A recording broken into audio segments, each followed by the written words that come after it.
ভারতে তিলে তিলে দানা বাঁধছে জন আক্রোশ। দেশটির জেনজি সম্প্রদায় এরই মধ্যে রাস্তায় নেমে এসেছেন কর্মসংস্থানের অভাবে। 20 থেকে 25 বছরের মধ্যে ভারতের এই নাগরিকদের বেশিরভাগই শিক্ষার্থী। শুধু লাদাখ নয়, পুরো ভারত জুড়েই এখন পড়াশোনা শেষ করে যেসব শিক্ষার্থীরা আমেরিকায় যাবেন বলে ভাবছেন, তাদের আগের থেকে গুনতে হবে অতিরিক্ত অর্থ।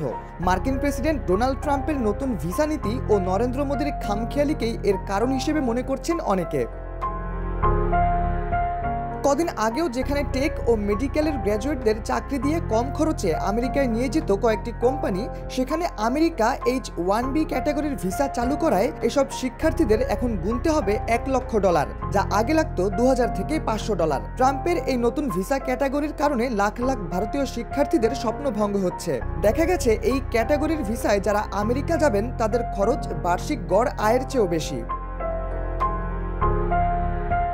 বিশেষজ্ঞরা বলছেন, আমেরিকা প্রতি বছর যে পরিমাণ H-1B ভিসা ইস্যু করে তার 70% পেয়ে থাকেন ভারতীয়রা।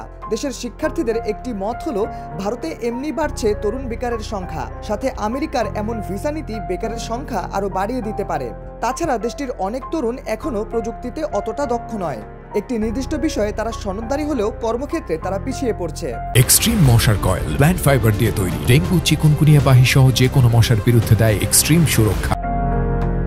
এদিকে আমেরিকান সিটিজেনশিপ ও ইমিগ্রেশন সার্ভিসের ওয়েবসাইটের এক তথ্যে বলা হয়েছে, চলতি বছরের জুন পর্যন্ত আমেরিকা প্রায় 1,07,000 H-1B ভিসা ইস্যু করেছে।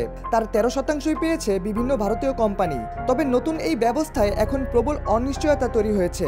ভারতীয় কোম্পানিগুলো আর আগের মতো আমেরিকায় লোকবল পাঠাতে আগ্রহ দেখাবে না। এতে করে ভারতের শিক্ষা ব্যবস্থায় একটি আমূল পরিবর্তন আসতে পারে।